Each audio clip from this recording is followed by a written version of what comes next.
everyone. Welcome to Achieving Success with Olivia Akin. I'm your host, Olivia Akin. Each week, we will discuss the roadmap of achieving your personal and professional success.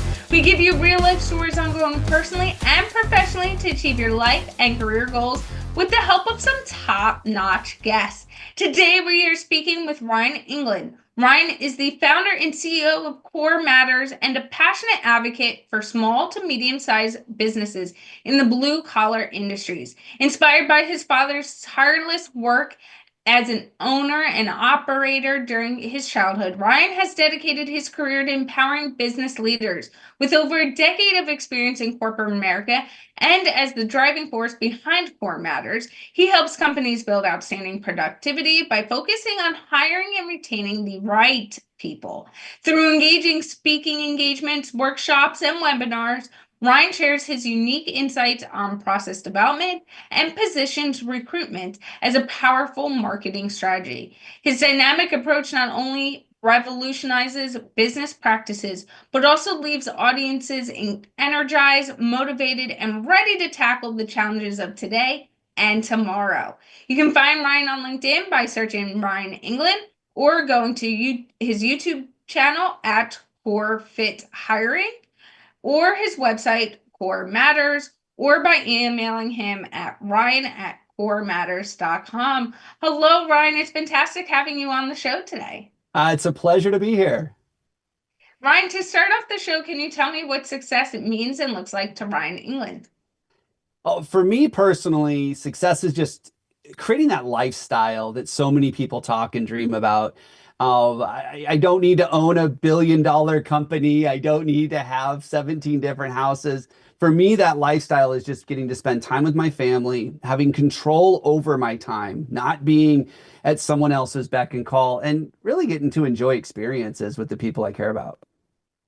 I think it's so important how you also brought up in what success means and looks like to you that you are in control of your time. Because a lot of times as entrepreneurs, we feel this need to be at everyone's beck and call. And, oh, if I don't answer right away or do this thing on the weekend when this email came in or this phone call came in, or just set that meeting because they asked for it on a weekend versus on Monday through Friday, that I'm not going to be able to get the client, or we're not going to be able to do this and that within and meet those business goals or personal goals they might have.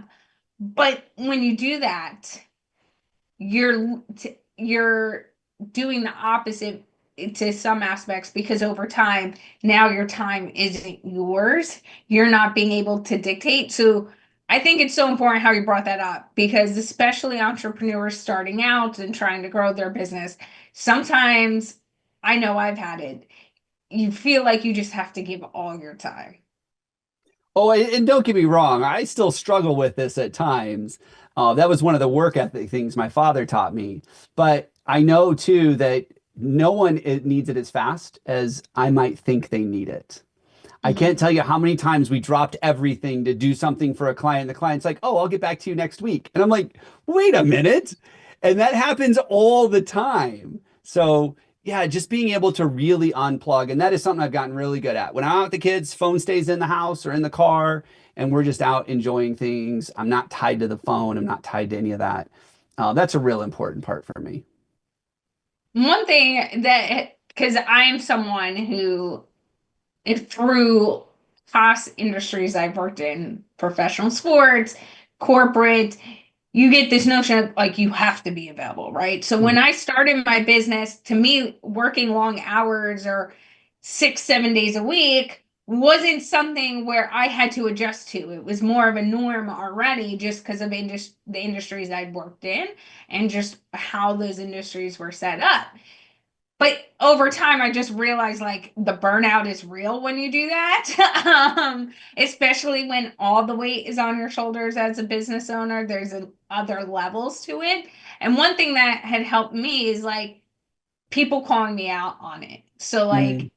my boyfriend, and I've gotten better with it over time, but like if there's times dinner, if my boyfriend's favorite is like breakfast and dinner, I can't talk about work and the phone can't be with me. And so like if I start to say something like Well, I have this amazing podcast interview I'm so excited about, like with Ryan. He's like, "Is that work? Was that work I just heard?" And I'm like, "But let me just get this out. Like, why I'm so excited." He's like, "Tell me in like 15 minutes, and then we'll be good." Or just being cautious of where you are, like you said, with your kids and leaving the phones. One thing I started doing about 2 years ago is like certain points in the day, like if I was with family, to your point, like just leave the phone in the bedroom. Now, like I can't even touch it. I won't even know if something goes off on a Friday night, like it's in a different room. Um, some of my friends were like, "How can you leave your phone in a different room?" And I'm like, Yeah. you get used to it. But also just being in places where you don't have phone service has Mm. been like a big thing too, that just like makes you not have a choice. Ryan, reflecting on your early experiences watching your father's relentless work as an owner and operator in the blue collar world, can you share a defining moment that inspired you to reimagine how businesses operate and what you're doing now with Core Matters, and how that ultimately led to where you are now with Core Matters? Yeah. So, I grew up in that blue collar space. Dad was an owner operator. He had the same vision so many entrepreneurs have. I'm going to make more money. I'm going to have more time. I'm going to get to live this lifestyle. And then they wake up 40 years later and go, what the hell was that? Right. And I remember thinking early on that my dad's problem was less of a people problem and more of a revenue generation problem. He didn't have enough new clients coming in, he didn't have enough new business.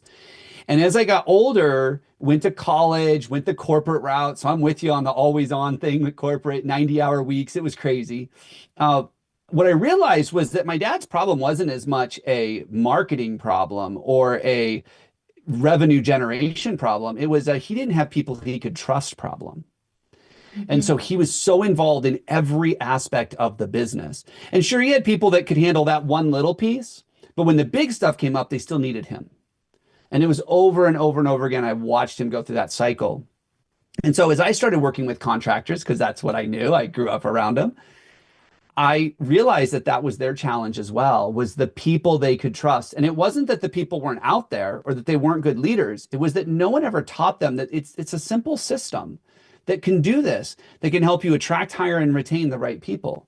But so often in the trades, especially, they're stuck with how do we build better? How do we build faster? How do we build more profitably? They're not really thinking, we really, all we sell is labor. And if we could focus on the people, we could do all of those things. And that was that big turning point for me. How, you know, I know you and I had talked about this previously. Blue collar over the years has gotten a different look to it. And when I say that, perspective from other people who aren't in the blue collar space than individuals in this space. And we're really seeing people leaning into blue collar now since COVID hit and seeing some of those benefits. But why do you think over time it isn't where people are necessarily entering the industry? And then how do you think that played a role in owners not understanding who to trust or having issues in looking at bringing on the right people? Yeah, I think the big shift started happening in the 80s and 90s when we started seeing knowledge work become more popular. Right? All of a sudden, before that, pretty much everybody worked with their hands or did something laborious. But then all of a sudden in the 80s, 70s, and 80s, we started seeing more office work, right? All of a sudden there was a computer. And so now we were connected. And so we could do a lot of our work through the knowledge that we had in communication. And as that happened, I think we lost favor with the trades because a lot of that was very much, I pay you to produce a thing.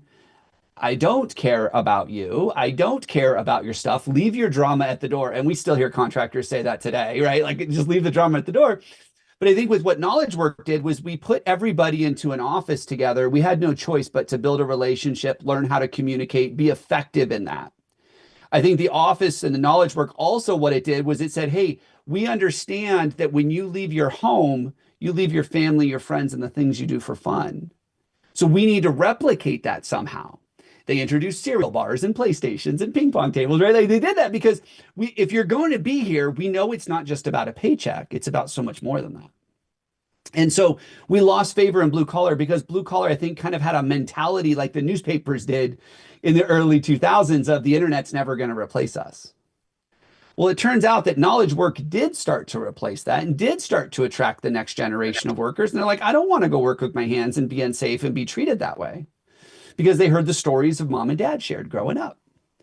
And so when COVID hit, I think the big shift was all these knowledge workers realized those employers didn't care about them either.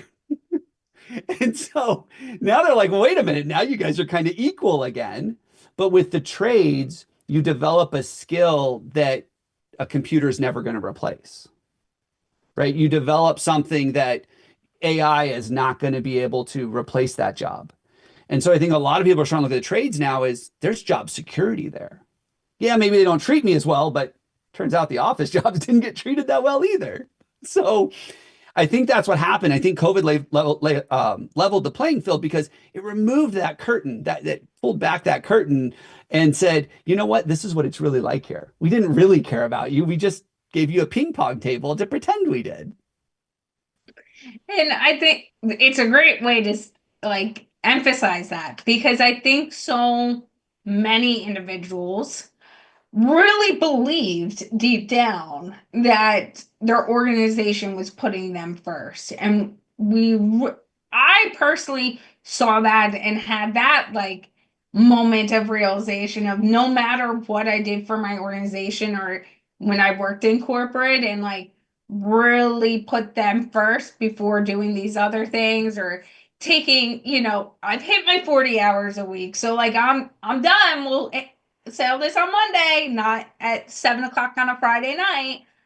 But I think the mass layoffs too really started to shift of just like, oh, you can drop me the same day. You don't care. It doesn't matter what I would have done. This would have been the same result. Yeah. And I think a lot of people miss this. We still are struggling to find good people. We talk about labor shortages all the other time. But you know what? A lot of those people that were dropped at a moment's notice, they said, you know what? There's this thing called the gig economy. I can go buy a nice car and I can drive for a living, delivering food and groceries and all these other things. And I get to pick when I work. I get to pick my schedule. I don't have a boss breathing down my neck. And there's some estimates, there are at least 6 million more cars on the road just in the United States of people that are doing last mile delivery. They all left the workforce to go do that because now they have control and they don't have to worry about their back being turned on them. In the blue collar industry, as you brought up, hiring is often just be looked at as filling a spot. Mm-hmm. And that's how it used to be looked at, rather than a strategic investment in long-term success. From your experience, what are the biggest mistakes business owners make when it comes to recruitment and retention? Keyword retention as well. Yeah, I got that. And how does shifting their mindset impact not just their workforce, but the entire business? Yeah. So a couple of things. You've probably heard this before. People don't leave jobs, they leave people. Like we've all heard that and we all kind of know what it means. But when we really look at it, it means that if people are leaving your company to go work for someone else, they're leaving you as the leader. Right? So let that sink in for a second. If you want to attract better people, you have to become a better employer. It's that simple. I hear people tell me all the time, oh, no one wants to work. No one wants to work. Everybody's lazy and entitled. Like that's the big thing. And I'm like, there's some truth to that in that no one wants to work for you. It's not that they don't want to work because a lot of people want to work. It's just they don't want to work for you. And so I think that for a lot of these, especially the blue collar contractors, they have to realize what is it that people are giving up? What is it that they are sacrificing to come work for you? And can you replicate that somehow? So we hear a lot of people talk about, they throw this word around family. We're like a family, but no one ever can tell me what that means. But if you think about it, if I leave my house to go to a job site for 10 hours, I am leaving my family. And you will never be able to put a price tag on that.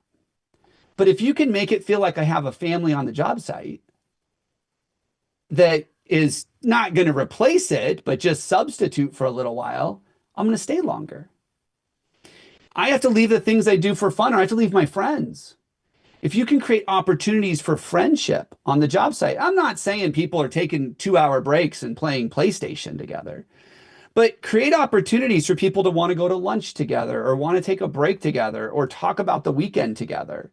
Little things, they're going to want to stay longer because they know that if they leave you for $1 more an hour, it's not very likely they're going to get those same type of things there.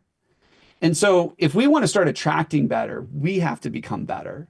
And if we want to retain longer, we have to understand what is it people really want. And the one thing that most people want right now, besides the family, friends, and fun, is they want someone that invests in them. They want to know that you're going to mentor me, you're going to train me, you're going to coach me, you're going to help me become better, not just as a worker, but as a person. And if you do that, you're going to keep people forever. So that being said, let's say you hire an individual who has these skills or needs to be trained on these skills. How do you make sure as they're learning and adjusting and growing that you're building a space where it's available to, I shouldn't say available, but being known that you're investing in them. You want them to grow personally and professionally. And how do you incorporate that when you're doing your consulting with different blue collar companies of this is important to be able to retain the Yeah. longevity of your employee? So we talk about becoming an employer of choice. And what that means in its simplest terms is people want to work for you and they want to continue working for you. Like there's just a drive. They can't always explain it, but it's there. And Mhm. one of the things that's really important to people is they know they have a future with you. And I think that's what you're asking is how do you show people there's a future? I'm going to train you. I'm going to help you achieve your personal goals, your professional goals.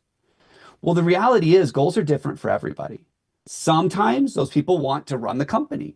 Sometimes they just want to be the best excavator operator they can be. Like they're not worried about leading and going to meetings and working on the computer. They just want to keep building. And I think too often what we do is we just put a blanket across everybody and say, here's the career path here. Whereas Mhm. instead, what we need to be doing is sitting down with those individuals and saying, what's your career path? What is it you want to accomplish?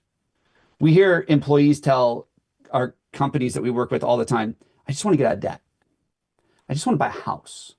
You asked me at the beginning of the show, like, how do I define success?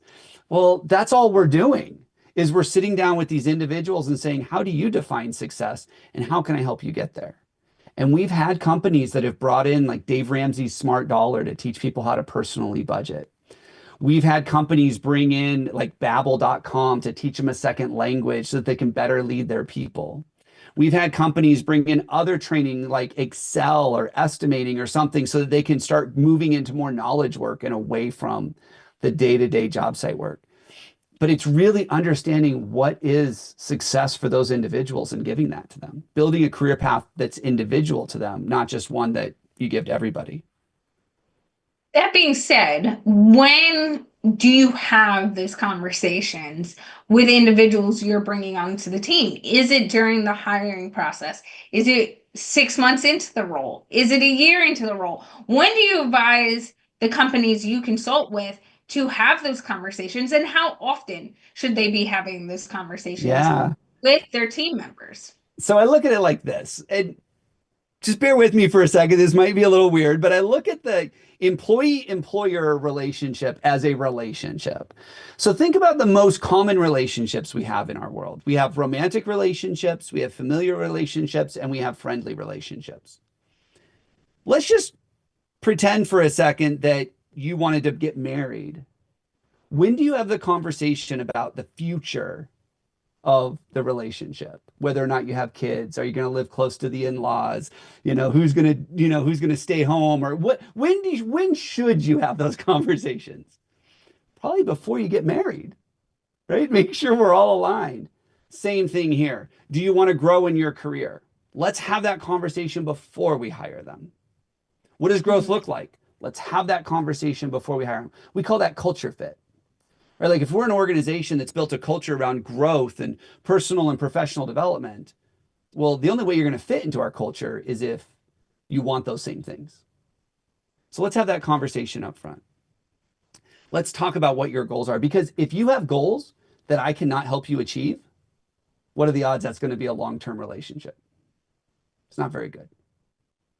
And talking about culture, like I said earlier, there's often a stigma that blue collar jobs are temporary and or lack of or have a lack of upward mobility. How can business owners reframe the way they present the roles to not only attract the right people, but also create that culture that you're talking about from the very beginning, even posting the job, and a culture where employees see a future, take pride in building their career and in within the industry.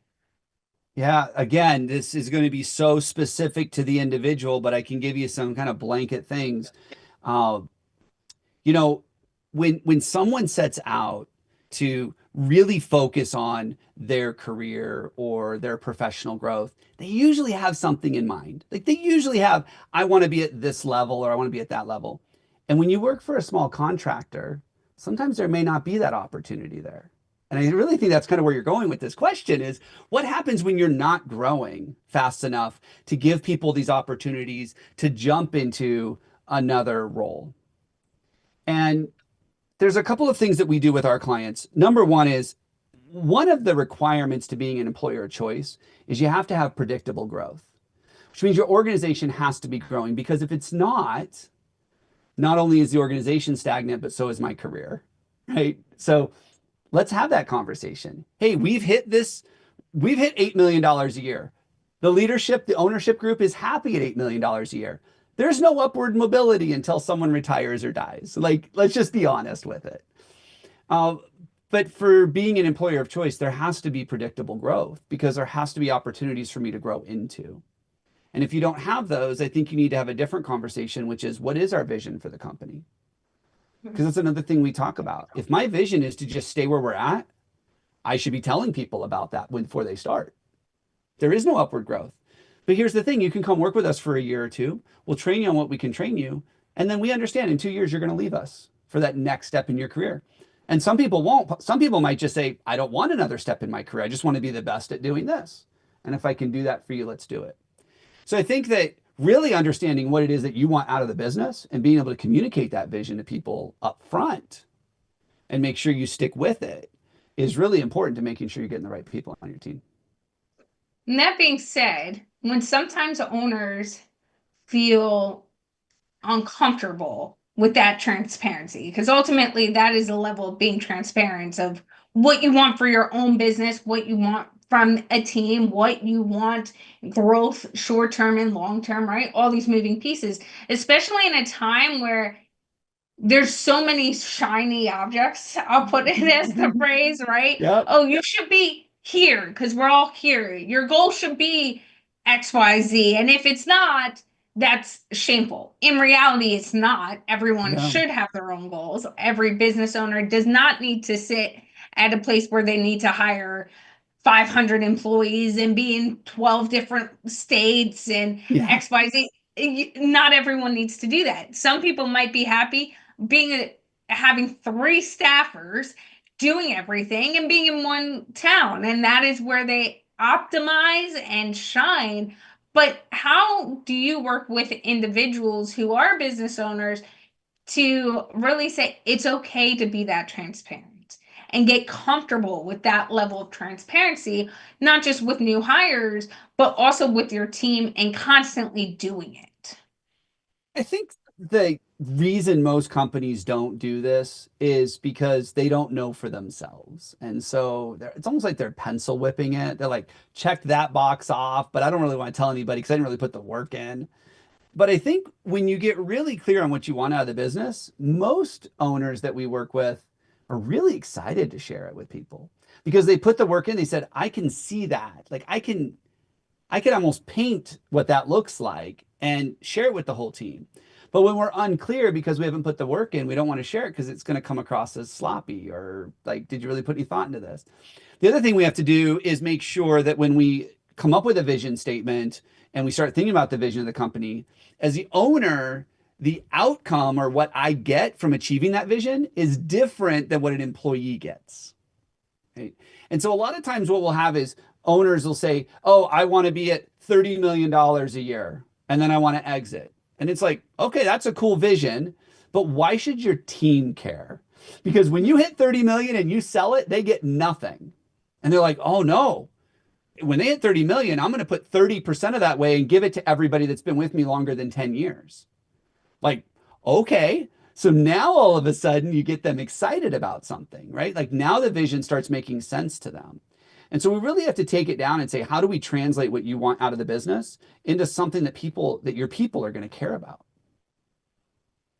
How do you do that within your business and as you're consulting and just making sure I'm assuming you're regularly having touch bases with yourself as well as the Oh, owner of Core Matters and going, okay, where's Core Matters now? Where are we focusing? What are the goals? How do we get there? What does that look like for you?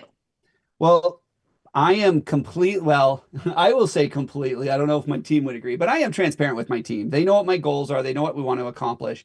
And for a lot of us, the people that work on my team, they want lifestyle. That's what they want. Mhm. My team is mostly stay-at-home moms who have kids in school and they're like, they either want a part-time job or they want full-time work. And that's been really great because what our clients need is a lot of nurturing. And they're just super natural at that. And so for them, they want to be able to create that lifestyle where they can have a job that if they have a sick kid, they can take a day off and not feel guilty about it.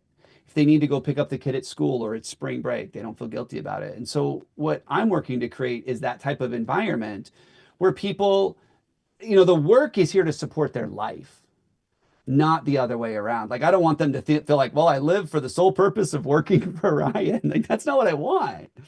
I want them to go, because I work at Core Matters, life is better. That's what I really want. And so that's the business that we're building. Whether or not there's an exit in the future or we just create a really nice lifestyle business, we have those conversations. But, that's so far away. I've only been doing this for 10 years and it feels like I'm just getting started. So I got some time still to go. As an entrepreneur, the fact you just brought that up, I feel like we need to hit on that because it is so true. Like you could be in it, and when you're passionate about making that impact and understanding what your impact and purpose is, those days I feel like fly by so quickly. And I say there's also a level of like seasons you're at with your business and where you see it and where it is today versus where it's going. And I find one of the exciting things about being an entrepreneur is that we're always rolling into a new season. There's always something exciting going on and elevating, whether it's the team, the business growth, the goals might be different. What excites you about, and like, as you said, you're 10 years in, but you feel like you're just starting out and there's so much to go. How do you control and constantly make sure you're having that momentum where you're feeling that instead of burnout as an owner? So I have a process that I actually borrowed from EOS. So if you're familiar with the book Traction and Gino Wickman's work, and we run on EOS over here, and it's called Delegate and Elevate. And so what I've done is I've really looked at it. What are the things that I love and that I'm great at? What are those things that energize me? And that's how I like to describe it is like when I'm doing these things, like I'm filling up the gas tank, like it's just overflowing. But then there's a lot of other things that I do as an entrepreneur that don't do that. Like they just consume, consume, consume. And so it's a little 4 box page that you fill out. And those other boxes are the ones that I look to get rid of. I delegate them. I give them out to people on my team. Some of the stuff I just stop doing, right? Like whatever it is. But my goal is always to focus on the 3 things that are in my love and great box. And when I do those things, I have tons of energy. And for me, one of the things is always getting better. And the way I define better is that it's clearer for other people, like the work that we do, or they're excited about the work we're doing. I'm always looking for that. We've had some stuff that we've rolled out and clients were like, this sucks. I don't want to do this. And I'm like, well, if you don't want to do it, it's not a good process. Let's reinvent it. And we've been doing that over the years. And I really enjoy being able to do those things and see what I like to create light bulb moments with our clients. When all of a sudden the light bulb goes off and they're like, I get it. Now I like it or I enjoy it. And so I stay focused on those things that energize me, and that helps a lot. Looking ahead, what do you think the future of the blue collar workforce looks like with shifting generational expectations, technological advancements, and evolving industry needs? And what should business owners be doing today to ensure that they stay ahead and build a workforce that thrives for years to come? Like you said, you're 10 years in and you feel like you have so much more to give. Yeah. I think there are two big things, two big shifts that are going to happen in the blue collar space. And for the companies that embrace both of these, I think it's going to be huge. Number one, you can't be afraid of technology. It is here. It is not going anywhere. It is just going to become more pervasive in our lives. You have to embrace technology, but not just for technology's sake. You got to find the right technology that really allows your people to focus on what people do best. And that's how I like to look at technology is, if there's something that we can automate, let's automate it because then our people can think and our people can engage and our people can create relationships because that's what people do. So that's one. I think the other one is that we have to realize that because of the generational shift, because we looked at what the Gen Xers and the boomers and the millennials and the Gen Z, all these generations that we talked about, the world is different now than it was 20 years ago. And right now, there's a lot of data out there about mental health and about loneliness and about connection and all of these things that, frankly, the blue collar industry has disregarded. I mean, it's a horrifying stat, but the suicide rate in construction is 5 times the national average in the United States. It is very grueling work. It's very tough. And these guys don't feel appreciated for the work they do all the time. And that's just one aspect of it. And so I think there needs to be a push more to creating connection inside of the industry and understanding that these people aren't just a set of hands. They're not just a cog in your machine. They're a human being with hopes and goals and dreams. And the more we can support that, the more we can come around them and create a support structure, opportunities for friendship, opportunities to feel like they're part of the family. The more we can do that, the more that the industry is going to thrive. Ryan, how can people get in touch with you if they want to connect with you? Yeah, I'm on LinkedIn. So you can just search for Ryan Englin. Or if you want to go to my website at corematters.com. In fact, I wrote a book called Hire Better People Faster with some of this stuff in it. And I'd love to offer a free copy to your listeners at corematters.com/free book. Awesome. Well, thank you, Ryan, for all of your insight today. Thank you so much. And a few of our key takeaways from today's conversation includes nobody needs it as fast as you think. And I love how Ryan brought this up in the beginning because it's so true, especially as entrepreneurs who provide a service or as an entrepreneur in general. A lot of times we think, okay, we got to get this done now. It's not going to be good if we wait. When in reality, that's not the case. So just take a deep breath sometimes when you feel like when it's 11 o'clock at night, when it's a weekend, right? And you're present in other aspects of your life. Does this really need to get done as fast as I think it needs to get done?